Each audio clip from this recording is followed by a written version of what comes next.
আমাদের ভিতর আকীদাগত ইখতিলাফ থাকতে পারে, আছে, কিয়ামত পর্যন্ত থাকবে। মাযহাবগত ইখতিলাফ আছে, থাকবে, কিন্তু বাংলাদেশের রাষ্ট্র ক্ষমতা ইসলাম যাক, এ ব্যাপারে আমাদের ভিতর কোনো ইখতিলাফ আছে? বলেন, এ ব্যাপারে আমাদের ভিতর কোনো ইখতিলাফ আছে?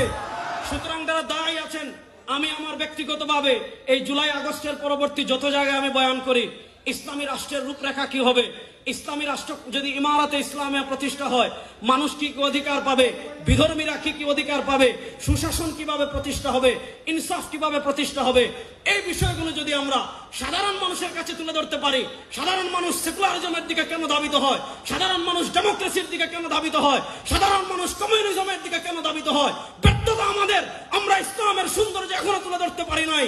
আমি সবাইকে অনুরোধ করব, আগামী 1 বছর আমরা যেখানে কথা বলবো, ইসলামী রাষ্ট্রের রূপরেখা তুলে ধরবো। ইনশাআল্লাহ বাংলাদেশের সব মতবাদ দেখা আমাদের শেষ হয়েছে, এবার আমরা ইসলামের বাংলাদেশ দেখবো ইনশাআল্লাহ।